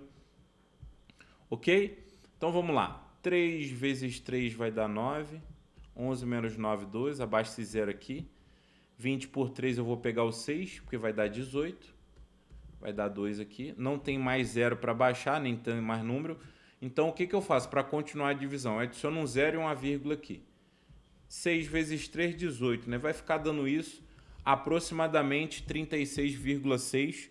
Ou seja, para ser vantajoso, né, tem que ser um número maior do que 36,6, ou seja, tem que ser 37, tá? Então, essa aí foi a questão 6 do nosso simulado. Essa questão aqui também é de sistema monetário, tá? É uma questão que vai falar sobre cédulas, vai falar sobre o total. Você consegue fazer essa questão também por sistema de equações, né? Como que ficaria? Essa questão aqui você vai ver que tem notas de 50 e notas de 100, tá? E a pessoa comprou o celular com notas de 50 e notas de 100. Eu vou chamar notas de 50 de X e notas de 100 de Y. Eu não faria assim na hora da prova. Eu só estou te falando que poderia ser feito assim. Eu nem vou desenvolver, eu vou fazer do jeito mais fácil. A quantidade de notas que deu para o pagamento foi 15. Então eu poderia falar que X mais Y dá 15. Como o total deu 1.400, eu poderia falar o seguinte, ó. Se eu pegar o valor das notas de 50 pela sua quantidade, o valor das notas de 100 pela sua quantidade, vai ter que dar 1.400. Aí eu poderia fazer um sistema de equações aqui, eu ia achar o valor de x e y. Essa é uma das formas de fazer. Mas a forma mais fácil que tem não é 1.400, você vai pegar alternativa por alternativa e vai multiplicar. Por exemplo, a alternativa da resposta, 13 vezes 100 dá 1.300. E duas cédulas de 50 dá 100. Pô, então 1.300 mais 100 dá 1.400. Então essa é a nossa resposta. Não teria aí... Por exemplo, se a gente fosse ver assim aqui, ó, 11 vezes 50, isso daqui vai dar 550, mais 4 vezes 100 vai dar 400. Quando eu somar isso daqui, vai dar 950. Está longe de 1.400. Então, por isso que não poderia ser AC. O jeito mais fácil de fazer essa questão é pelas alternativas, ok? Vamos lá. Próxima questão. Eu tenho uma função quadrática de segundo grau. Para matar essa questão, eu tenho que dominar um pouquinho também de equações de segundo grau, tá? Então, conselho, para dominar função de primeiro grau, tu tem que saber equação de primeiro grau. Para dominar função quadrática, ou seja, função de segundo grau, você tem que saber equação de segundo grau, ok? Vamos lá. Tá falando que o f de x é igual a zero. Então vai ficar assim, ó, 0 é igual a 2x ao quadrado menos 2x. Eu vou fazer a organização da esquerda para a direita para ficar mais didático, tá? 2x ao quadrado menos 2x é igual a zero. Tem duas maneiras de fazer isso aqui. Tem a forma que eu faço, que é cortando todo mundo aí, e tem a forma matematicamente correta, né? Que é feito por colocar números em evidência. Eu vou fazer das duas maneiras. Eu gosto de fazer assim, ó. Vou passar o 2x negativo lá para o outro lado, vai ficar 2x ao quadrado é a mesma coisa que 2x vezes x, entendeu? Igual a esse menos 2x vem para cá como 2x. Tá? Vem para cá como... Deu uma travadinha aqui. Vai ficar como 2x. Eu posso fazer o seguinte, cortar esse x com esse x. cortei. Aí sobra 2x igual a 2, eu vou passar esse 2 para cá dividindo. X é igual a 2 por 2 vai dar 1. Então, nós temos que um valor de x vale 1. Então, a resposta tem que ter 1, tá? Ok? E quando isso acontece, eu, de tanto fazer questões desse tipo, já sei que automaticamente a outra raiz é 0, tá? Beleza? Quando tem essa questão do corte. Por quê? Tu vai entender agora na segunda forma de resolução. Eu tenho 2x² menos 2x igual a 0. O que eu vou fazer? Eu vou colocar um termo em evidência, que no caso é o x. Ó. Vai ficar x que multiplica 2x menos 2 é igual a 0. O que é colocar em evidência? É escrever isso daqui de uma forma mais simplificada. Tanto é que se eu fizer essa multiplicação aqui do x que está ali fora pelo 2x e pelo menos 2, vai voltar na equação de cima, tá? Vai voltar. Por que a gente faz isso? Para descobrir as raízes da equação, tendo em vista que a gente não tem o valor de c. Você só vai saber o que é c se você estudar, por exemplo, a equação de segundo grau comigo. Então, o que a gente acha aqui? Que uma raiz é x igual a 0, a gente já tem uma raiz, x é igual a 0. E a outra raiz é essa daqui, ó, 2x menos 2 é igual a 0. Aí passa o menos 2 para lá, vai ficar 2x é igual a 2, ou seja, x é igual a 1, tá? Então, uma raiz é 0 e a outra é 1, ok? Então, gabarito C, tá? Tem uma outra maneira que você poderia fazer também, que é essa daqui, ó. Se o f de x tem que dar 0, que valor que eu vou substituir aqui para x que vai dar 0? Por exemplo, se eu pegar o 0 aqui, ó, vai ficar 2 que multiplica 0 ao quadrado menos 2 que multiplica 0. Vamos ver se realmente vai dar 0? 0 é igual a 2 que multiplica 0 vai dar 0, menos e 2 que multiplica 0 vai dar 0. Ok, 0 menos 0 vai dar 0. 0 é igual a 0. Ok, 0 pode ser uma das raízes. Agora vamos ver se a 1 pode ser. Vai ficar, então, vamos ver se vai dar 0 ali. Porque o f de x é 0, né? A questão deu aqui. 2 que multiplica. Agora eu estou substituindo a raiz sendo 1.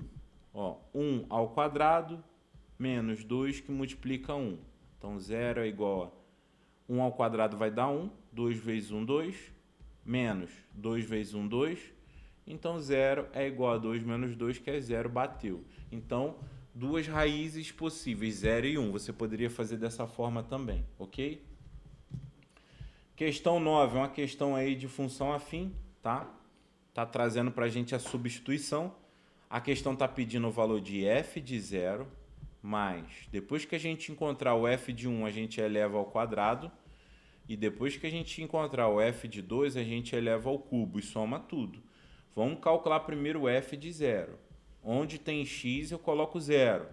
0 mais 1 vai dar 1. Então, o f de 0 é 1. Agora, vamos calcular o f de 1. Onde tem x, eu coloco 1. Então, 1 mais 1, 2. Agora, vamos calcular o f de 2. Onde tem x, eu coloco 2. 2 mais 1, 3. Agora é só substituir, tá? F de 0 vale 1, mais o f de 1 vale 2, e eu tenho que elevar ao quadrado, ou seja, 2 ao quadrado, mais. E o f de 2 vale 3, eu tenho que elevar ao cubo. 1 mais 2 ao quadrado vai dar 4, 3 ao cubo vai dar 27. Quando eu somar isso aqui, vai dar 32, gabarito E. Ok? Próxima e última questão do nosso simulado. Vamos lá. O capital de 1.500, ou seja, 1.500 é o capital, aplicado por um tempo de 6 meses, ok? Gerou o montante de 2.400. Determine o valor da nossa taxa, que é o I. Beleza. Vai fazer essa prova que tem juros simples, tu tem que saber que o montante é o capital mais os juros. Então, se tu quer saber os juros, é só tu pegar o valor do montante e subtrair do capital, ok? Então, 2.400, que é o montante menos o capital, que é 1.500, eu tenho juros, né? Que vai ser 900, tá? Agora a gente vai aplicar lá na fórmula do juros simples. Juros é CIT sobre 100. Quem que é os juros? 900. Quem que é o capital? 1.500. Quem que é a taxa? É o que eu quero descobrir. Quem que é o tempo? O tempo está em meses. Só que a questão está pedindo a taxa em anos. As unidades têm que estar se conversando. Eu vou passar de meses para anos, tá? 6 meses, galera, é a metade de um ano, ou seja, 0,5 anos. Pô, se um ano tem 12 meses, ok? 6 meses, que é a metade de um é 0,5, entendeu? Então aqui vai ficar 0,5 e tudo isso dividido por 100. Eu vou simplificar os zeros de cima com os zeros de baixo. Ok? Eu vou simplificar mais ainda porque eu tenho 15 desse lado e 900 desse lado. 900 é 15 vezes... 900 é 15 vezes 60, ok? Igual a 15 vezes I vezes 0,5. 15 com 15 cortei. Então eu vou ter 60 é igual a I vezes 0,5 é a mesma coisa que meio, ou seja, 1 sobre 2, tá? Então, para resolver isso aqui, eu vou ter que pegar esse 2 e passar para cá multiplicando. Então, a minha taxa vai dar 120% AA, ou seja, ao ano, gabarito B. Qual que é o grande problema das pessoas em juros simples? Elas não sabem frações e equações. Aí não sabe passar número para um lado, não sabe fazer substituição. Tem pessoas que talvez não soubessem, por exemplo, transformar 0,5 em meio. Tem muita coisinha aqui que atrapalha, por isso que é bom montar uma base antes. E não se esqueça, tá? A fórmula do montante, tá? Que você vai estar sempre usando é capital mais juros. Se você quer achar esse camaradinho aqui, tu passa o capital para lá subtraindo. M menos o capital é igual juros. Por isso que eu fiz o valor do montante menos o capital e achei os juros que é 900. Tá? Isso aqui tu tem que treinar muito. Porque de vez em quando vai ter umas pegadinhas assim, ó. Pô, as respostas estão ao ano, só que ele te deu tempo ao mês, tem que converter. É igual, por exemplo, ó, teve uma outra questão que eu vi uma vez, que era o seguinte, tava dando lá que o tempo era 5 meses e tinha que converter meses para anos. Como é que faz isso? É só dividir por 12. Se você quer converter isso daqui para ano, ó, vou apresentar em ano agora, 5/12. É a mesma coisa. Tanto é que na questão anterior, essa questão aí, não é 6 meses? Você não quer converter 6 meses para ano, divide por 12. Por que deu 0,5? Porque a metade de 6 para 12 é o mesmo que 0,5, ou seja, é o mesmo que 1 para 2. Por isso que eu converti também o 0,5 para 1 para 2. Ok? E outra coisa, se você pegasse 6 para dividir por 12... Ó, 6 não dá para dividir por 12, então eu tenho que adicionar um 0 e um 0, aqui. 60 dividido por 12 vai dar 5, ok? Então, por isso que a resposta deu em ano aí, ok? Espero que você tenha gostado desse simulado. Até o próximo simulado, ok? E eu quero saber qual foi a sua nota, quantos acertos você fez nesse simulado. Deixa aqui embaixo um comentário dizendo aí, professor, acertei 8 de 10, 5 de 10. Professor, acertei 10/10. Eu quero saber. Valeu? Até o próximo simulado. Tamo junto. Tchau, tchau.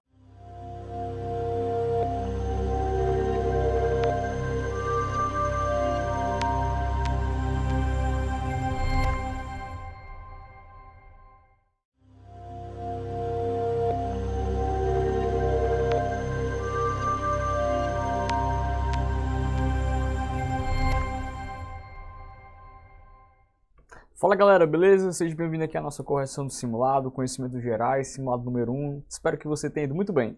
Mas caso não, vem aqui comigo para a gente fazer a nossa correção, vai pegar todos os bizus necessários sobre essa matéria, conhecimentos gerais. Você, professor, e meu aluno, questão de número 36, questão primeira aqui do nosso matéria de conhecimentos gerais, mas questão de número 36 é no teu caderno. Então vamos lá. O mapa é um dos elementos mais comuns na representação cartográfica.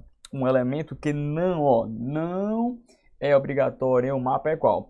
Vale lembrar, meu aluno, que o mapa tem por objetivo, nos orientarmos acerca da localização, de forma principal. A cartografia tem esse objetivo, mas também ele pode ser, ele pode nos apresentar alguns temas, algo que nós chamamos de mapas temáticos, como por exemplo, população, economia, biomas, enfim, beleza? Então cada mapa vai ter esses 4 elementos fundamentais. Então vamos aqui fazer um breve TBT acerca dos elementos fundamentais do mapa. Vamos lembrar, tá bom? Leve para a tua prova, leve para o coração que existem 4 elementos principais. Professor, quais são eles? O primeiro, meu aluno, é o título. Então, já que o título é um elemento obrigatório, não é o item E, porque a titulação, no caso aqui, é um elemento obrigatório. Temos depois a legenda, então nós já descartamos o item B. Vale lembrar que a legenda é aquele elemento em que vai nos dizer o que aqueles símbolos que estão contidos no mapa estão querendo nos mostrar. O terceiro vai ser justamente a orientação, aquilo que a gente vê como rosa dos ventos. E por fim, meu aluno, a escala. Escala essa que é aquele cálculo de proporção que vai nos dizer, essa relação do tamanho real no tamanho do mapa. Então, um dos elementos que não é obrigatório é justamente a coloração. Lembra que esses 4 elementos são obrigatórios no mapa, beleza? Vamos para a questão de número 37. Qual é a principal linha imaginária que auxilia no cálculo da longitude? Lembrando que essa questão ela gira em torno das coordenadas geográficas. Coordenadas geográficas. Vale lembrar que as coordenadas geográficas elas nos auxiliam na exata localização de qualquer ponto na superfície da Terra. E para obter essa informação, preciso de duas variáveis, que é a latitude,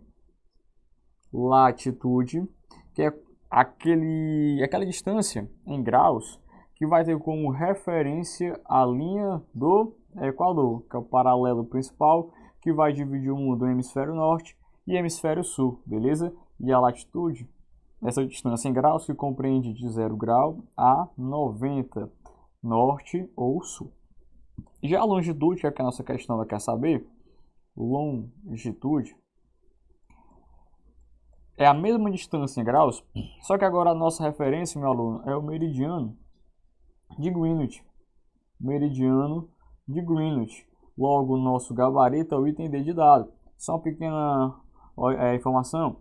O meridiano de Greenwich ele vai de 0 a 180 graus, no caso leste ou oeste. Tá bom? Beleza?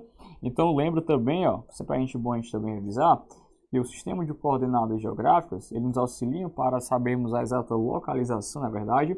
Nós conseguimos obter isso a partir do cruzamento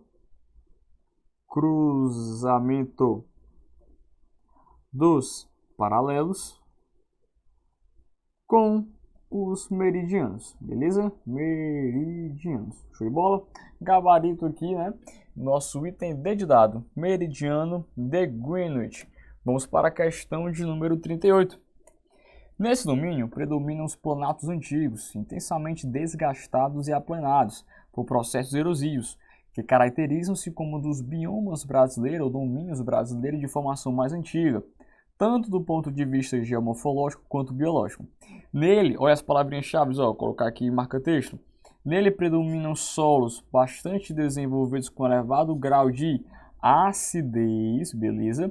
E que exigem processos de adoção de métodos corretivos, como a calagem. E ainda fala o seguinte, para viabilizar a produção agrícola.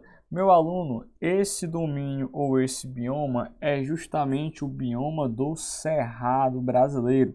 Lembra que o Cerrado brasileiro, quando falamos que ele é um bioma, né, ele é considerado um hotspot.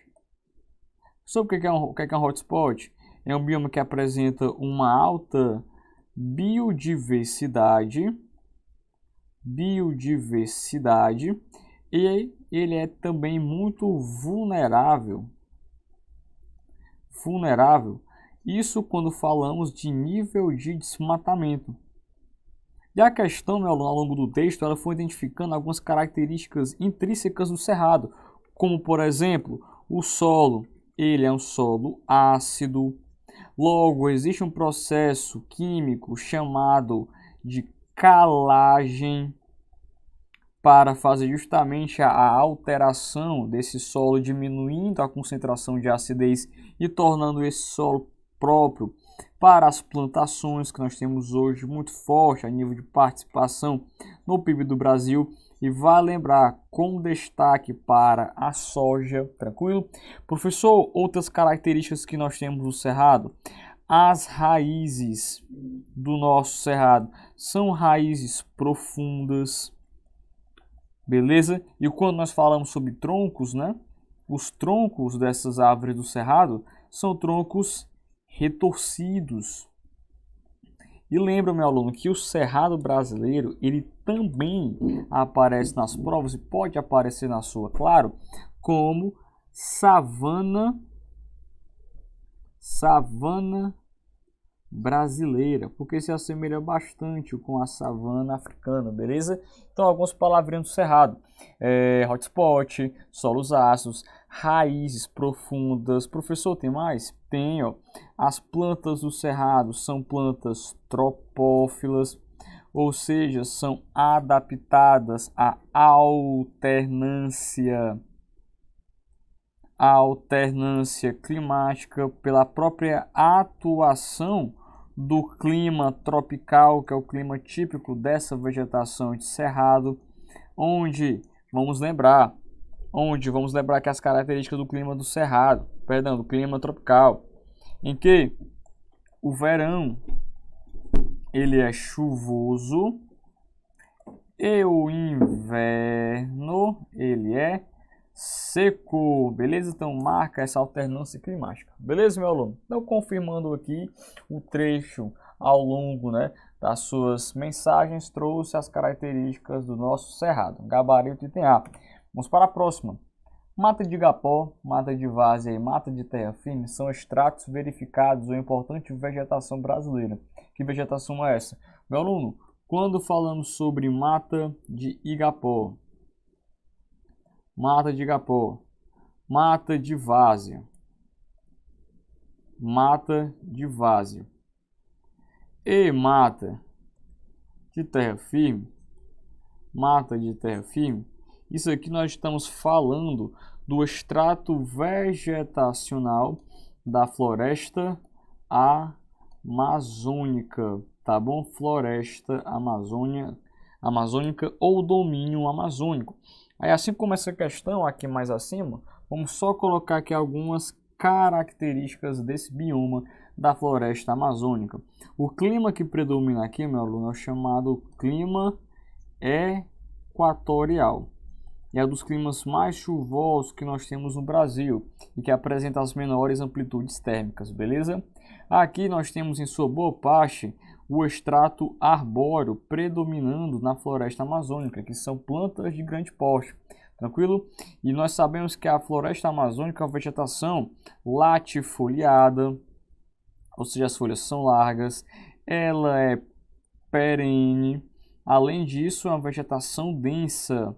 Então, como nós temos uma alta biodiversidade, uma grande concentração de vegetação, as plantas elas emitem para a nossa atmosfera a água em forma de vapor. Processo esse que nós chamamos de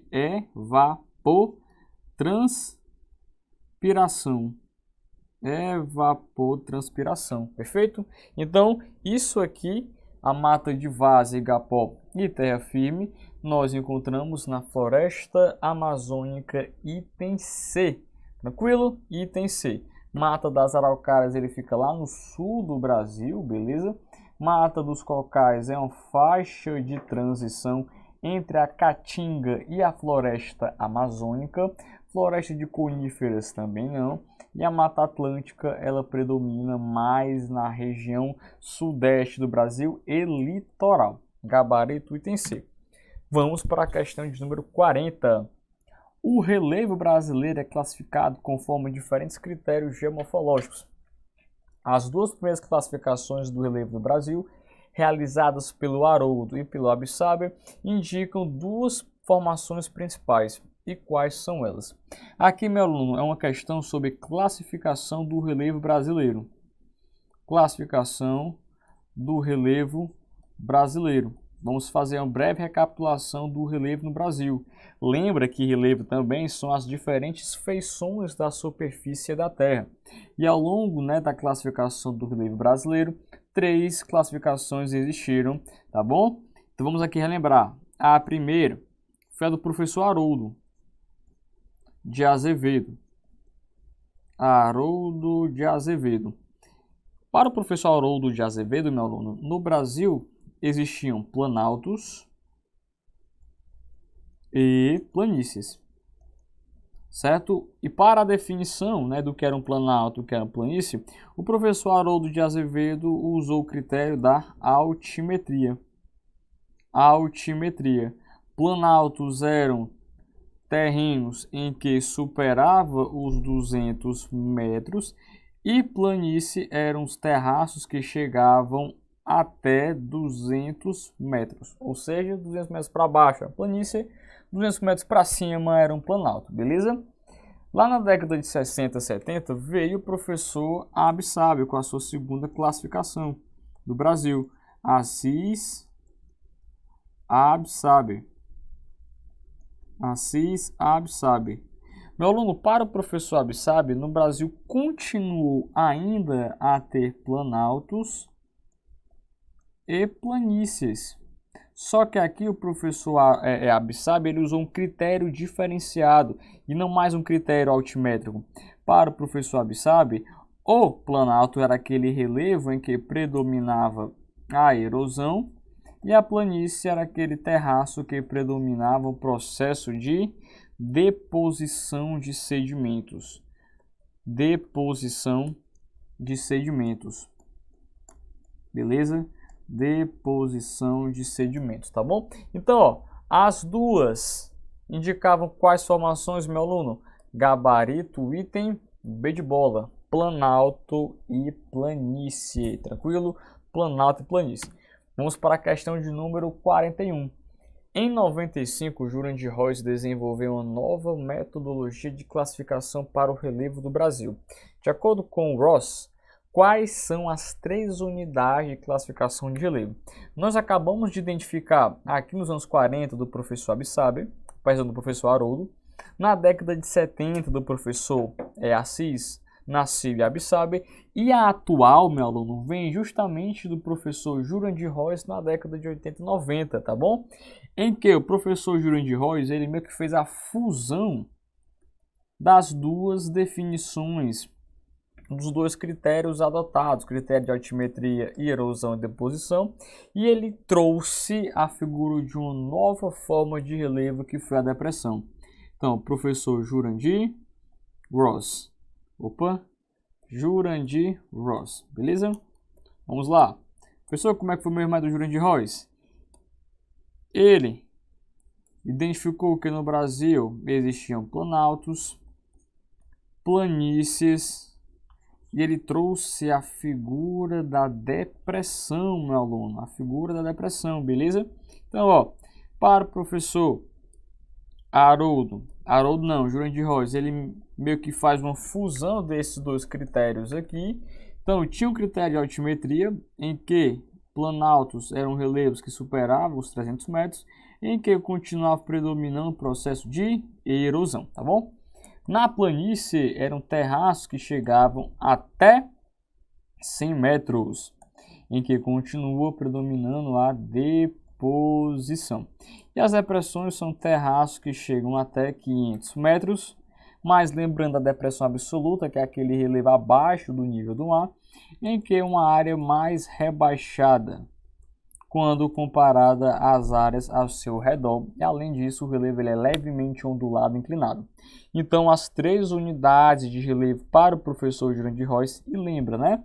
Aqui ele identificou 11 unidades de planalto, 6 unidades de planície e 11 unidades de depressão, totalizando assim 28 unidades de relevo no Brasil, em que predominam planaltos e depressões no relevo brasileiro.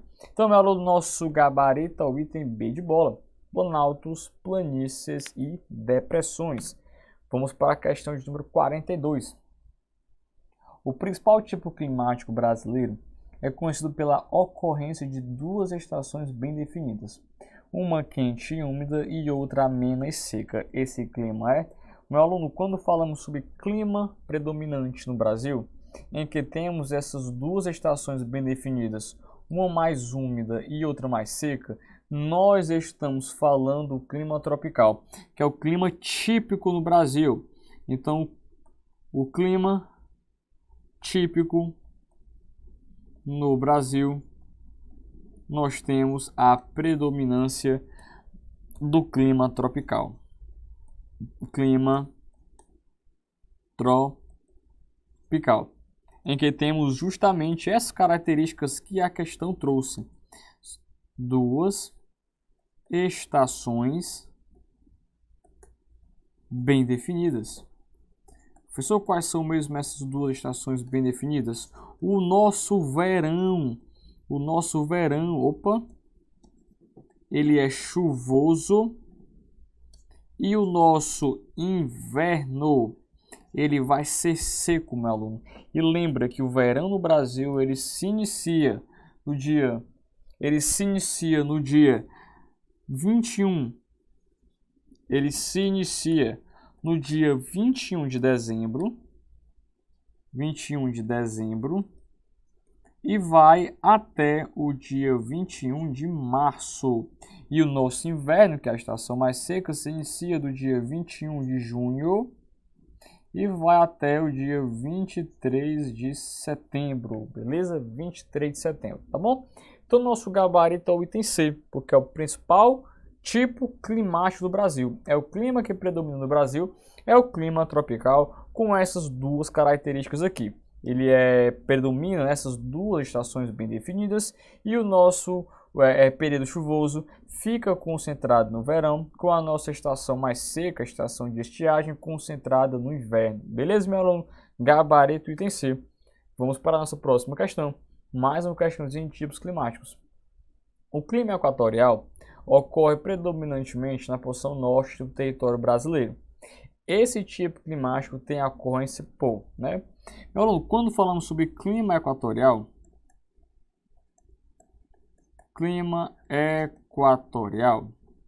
vamos relembrar as características desse tipo climático no Brasil. Ele é um clima que atua na região norte brasileira. É o clima que apresenta um dos maiores aportes pluviométricos do Brasil, ou seja, chove bastante. Ele é quente e úmido. Além disso, ele apresenta a característica de ter a menor amplitude ou variação térmica. Beleza? Então vamos aqui. Item A, ocorrência de poucas chuvas. Errado, são muitas chuvas. B, elevada presença de umidade. Ah, professor, chove bem, né? Será se é? Vamos ver. Precipitação pontual de chuvas. D, existência de plantas xerófitas. Não, lembra que plantas xerófitas nós temos plantas da nossa caatinga. Isso aqui são plantas da nossa caatinga, então é outro tipo climático. Lembra que na caatinga predominam justamente o clima semiárido, beleza? Então podemos ainda continuar com a B ou a C. Vamos ver aqui o item E. Diminuta temperatura regional? Não, meu aluno, diminuta temperatura significa que a temperatura ela é pequena, né? Ela é baixa, ou seja, um pouco mais fria. Então não, né? Nós vemos aqui, ó, que ele é um clima quente. Então descartamos aqui. Professor, então ficou o item B ou o item C? No nosso gabarito é o item B de bola, né? Não temos essa precipitação pontual, tá bom? Não é tão pontual assim não, beleza? Aí chove bem, mas tem essa pontualidade não. Agora, elevada a presença de umidade, aí sim. Aí você lembra que essa alta umidade é justamente por conta de um processo chamado, anota aí, ó, evapotranspiração. Evapotranspiração, em que a carga hídrica, meu aluno, em forma de vapor, forma de umidade é tão grande que se assemelha à vazão de alguns rios, tanto que nós chamamos esse processo de rios voadores. Rios voadores, beleza? Tranquilo? Mais o gabarito com o item B de bola. Vamos para a nossa questão de número 44. O clima semiárido se difere dos demais climas que ocorrem no território brasileiro, em especial da... Pessoal, quais são as características que eu preciso saber do clima semiárido? Ele é um clima quente e seco, atua no sertão nordestino, é um clima, meu aluno, que apresenta baixos índices pluviométricos, ou seja, chove muito pouco, e esse pouco que chove, né, ou seja, as chuvas, são má distribuídas, beleza? Show de bola? Então vamos aqui. Item A. Separação sazonal entre as 4 estações do ano. Não. Nós não temos essa característica, não. B. Predominância de elevada umidade relativa do ar? Não é elevada umidade, não. C. Diminuição das temperaturas durante o inverno? Também não.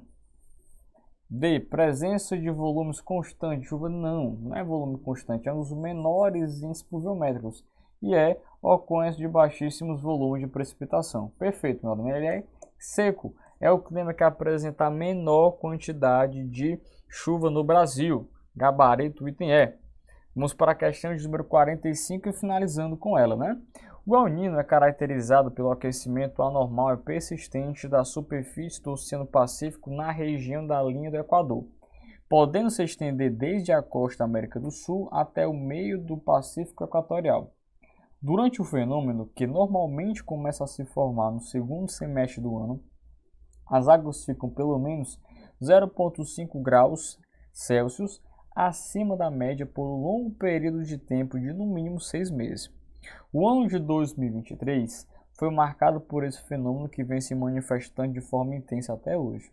Perguntinha: a ação do fenômeno descrito acima faz com que se espere um maior aumento de casos de dengue e demais arboviroses nas regiões? Meu aluno, temos o fenômeno do El Niño como primeiramente uma anomalia climática. Anomalia climática, beleza? Uma anomalia climática. O fenômeno El Niño ele caracteriza-se pelo aumento das temperaturas ou aquecimento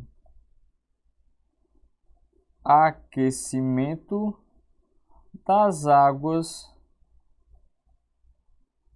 águas do Oceano Pacífico. Beleza?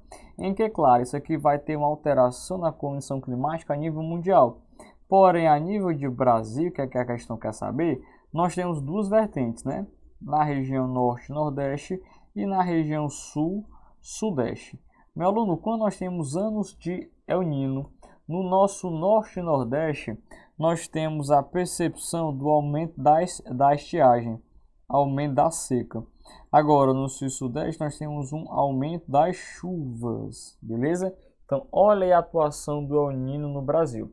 Então, onde vai haver mais casos de dengue? Lembrando que a dengue pode ser transmitida, né? Pode ter os seus focos a partir do acúmulo de água parada. Ou seja, onde é que vai aumentar a chuva, a probabilidade? Na região sul e sudeste. Gabarito item D de dado, beleza? E aqui nós finalizamos a nossa correção do nosso primeiro simulado para o concurso dos Correios. Então valeu, forte abraço, até a próxima.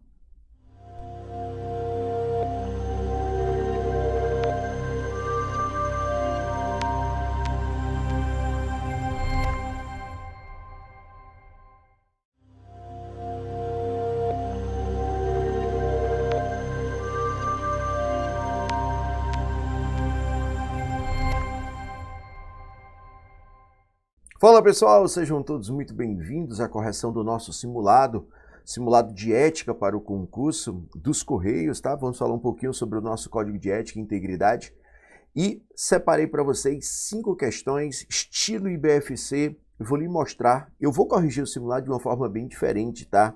Queria que você acompanhasse com o seu código de ética em mãos para você entender como é que a banca IBFC gosta de elaborar suas questões, principalmente nesse formato do código de ética. Te digo isso por experiência própria, já ter trabalhado em diversos concursos da banca IBFC com essa disciplina, tá? Vem comigo aqui para me te apresentar. Tomara que você tenha gabaritado. Veja agora, o código de ética, ou seja, o código de conduta ética e integridade dos Correios, visa a prevenção de desvios de conduta e a consecução de seus objetivos organizacionais. No artigo 1º, as orientações contidas no Código de Conduta devem ser baseadas em qual dos seguintes princípios? Beleza. A pergunta é bem aqui, ó.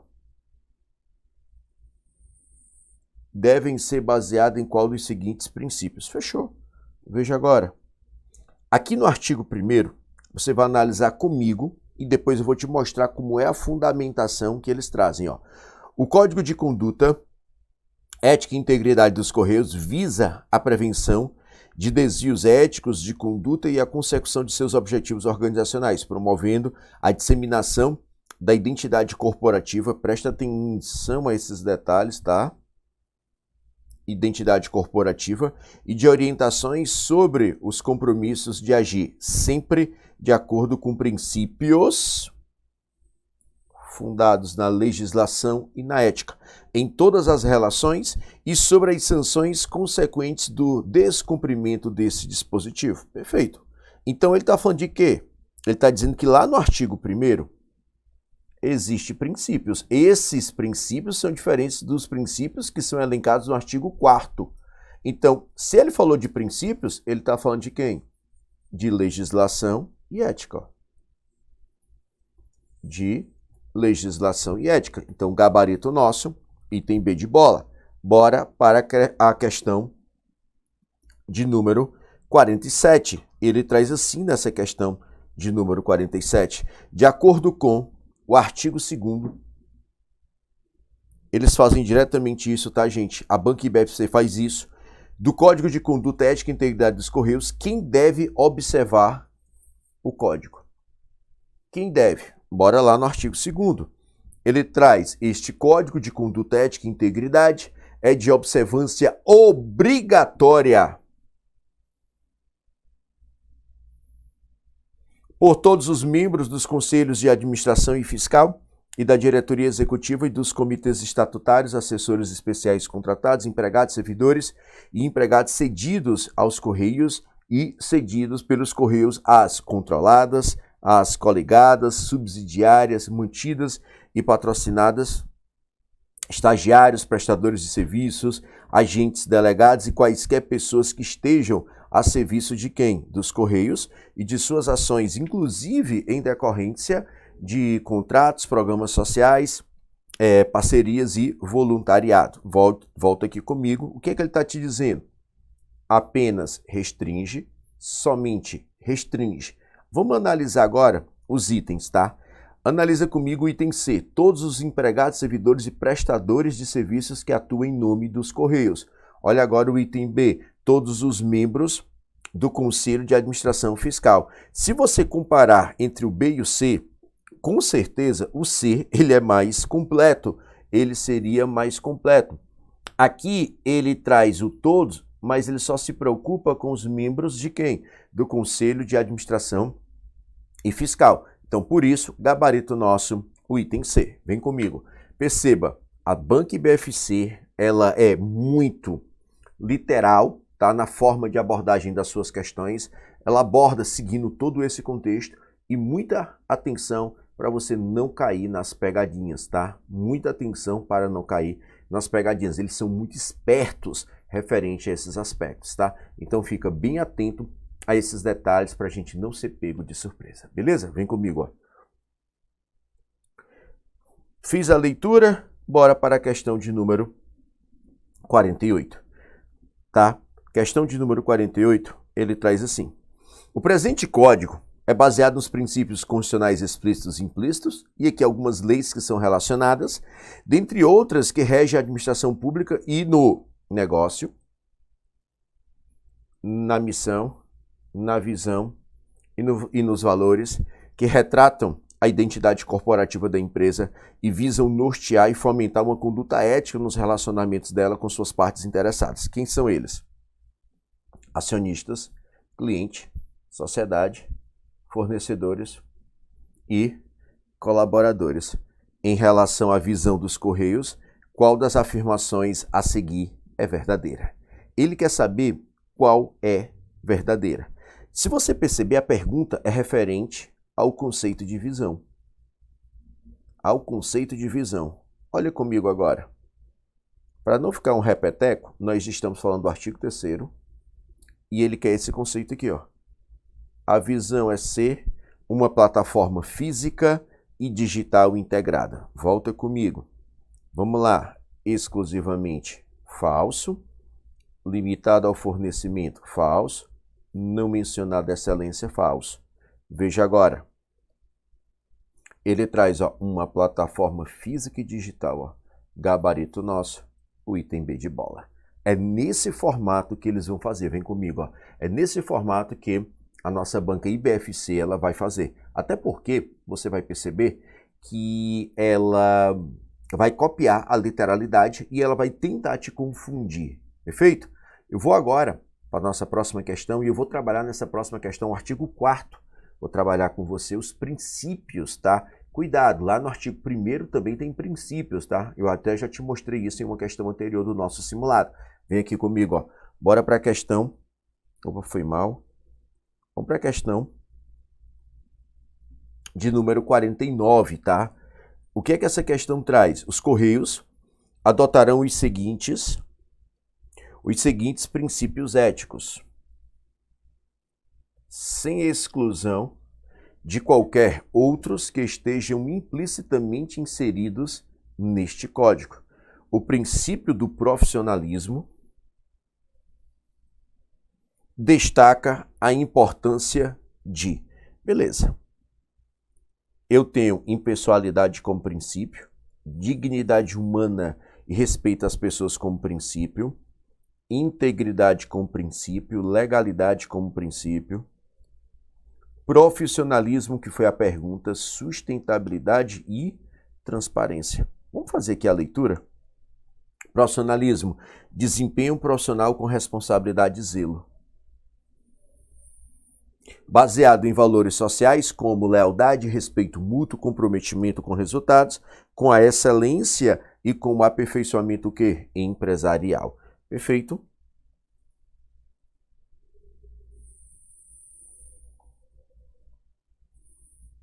Vamos para a questão.